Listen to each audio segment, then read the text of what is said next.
अस्सलाम वालेकुम दोस्तों, welcome to gulf life Hindi YouTube channel में। साकिब मिर्ज़ा। आज की इस वीडियो का हमारा टॉपिक है एंड ऑफ सर्विस बेनिफिट, जिसको अरबी में मुकाफ़ा खिदमा अल निहाइया। फिर से आपको एक बार नाम बता दूं क्योंकि ये काम आएगा आपके। मुकाफ़ा खिदमा अल निहाइया, अरबी में इसको ये बोलते हैं, इंग्लिश में इसको एंड ऑफ सर्विस बेनिफिट बोलते हैं। ये क्या है मैं आपको समझाऊँगा। उसके बाद कंपनी के लिए क्या होता है इसका रूल, डोमेस्टिक वर्कर जो घरों में काम करते हैं जैसे कि फैमिली ड्राइवर वगैरह, और जो आमिल मंजिली होते हैं उनके लिए इसका क्या रूल है, और इसको कैसे कैलकुलेट करेंगे, यानी किसका कितना हिसाब बन जाता है सालों के हिसाब से। इससे पहले हम आगे बढ़े, आपको बता दूं कि जो आपका नॉर्मल बोनस होता है, यानी जो 2 साल आप जब घर जाते छुट्टी पर जो बोनस मिलता है वो तो अलग है, उससे इसका कोई संबंध नहीं है।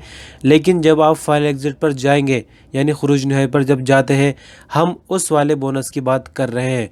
जी हाँ दोस्तों, तो कंपनी के हिसाब से इसके डिफरेंट रूल है, यानी वो मैं आपको अभी कैलकुलेट करके दिखाऊंगा। अगर आप अपनी मर्ज़ी से कंपनी छोड़ते हैं तो उसका अलग रेट लगेगा, आपका जो बोनस बनेगा खुरूज निहाई का, और कंपनी आपको हटा रही है उसका अलग है। वैसे अगर इसको इजीली समझा जाए तो 2 साल में एक सैलरी बनती है, लेकिन कंडीशंस अलग अलग है, वो मैं आपको आगे बताऊंगा।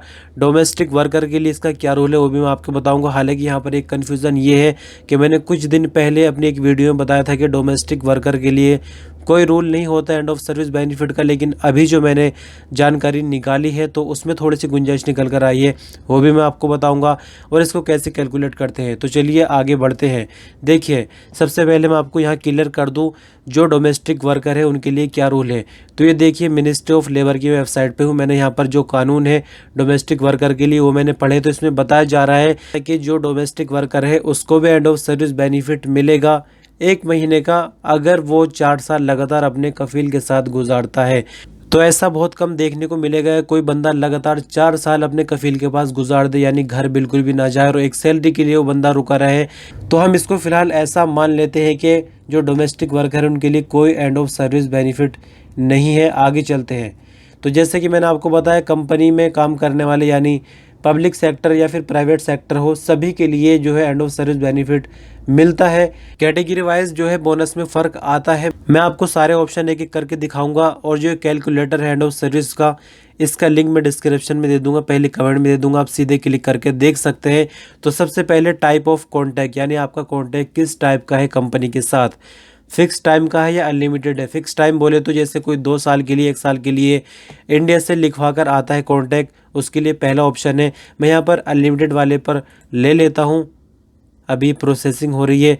अब देखिए, एंड ऑफ सर्विस रीजन, यानी आप अपनी सर्विस क्यों ख़त्म करना चाहते हैं। The worker and employer agree to terminate the contact, यानी कंपनी की और वर्कर की मर्जी है कॉन्टैक्ट ख़त्म करने के लिए।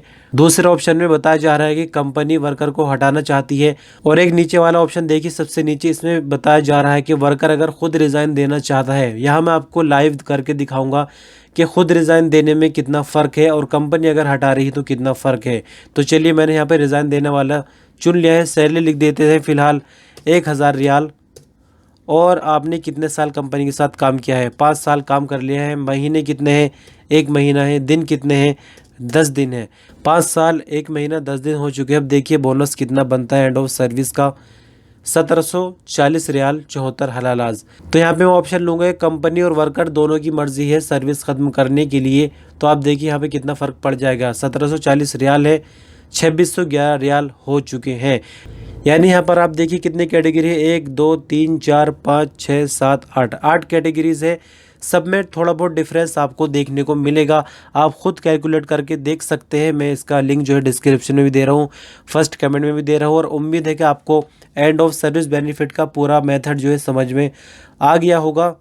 तो जब भी आपको कंपनी छोड़कर जानी हो, चाहे आप प्राइवेट सेक्टर में काम करते हो, चाहे गवर्नमेंट सेक्टर में काम करते हो, या फिर अगर कफील के पास काम करते डोमेस्टिक वर्कर है और आपको 4 साल कंटिन्यू हो गए हैं, तो अपने एक सैलरी बिल्कुल भी छोड़कर मत जाना, क्योंकि वो आपका हक है। आई होप कि सब कुछ आपको क्लियरली समझ आ गया होगा। डोमेस्टिक वर्कर के लिए 4 साल में सिर्फ एक सैलरी अगर लगातार वो अपने कफील के पास रहते हैं, बाकी कंपनी में काम करने वाले हो, चाहे प्राइवेट कंपनी या फिर सरकारी हो, उसका कैलकुलेटर ये है। आप जो है कैलकुलेट करके खुद देख सकते हैं, जो भी कैटेगरी आपको रखनी है रख सकते हैं। और जब भी आप खुरूज निहाई पे जाए, अपना हक ज़रूर मांगे, ये आपका हक है, कंपनी इसको नहीं मार सकती है। वीडियो पर अंत तक बने रहने के लिए शुक्रिया। अल्लाह हाफिज़।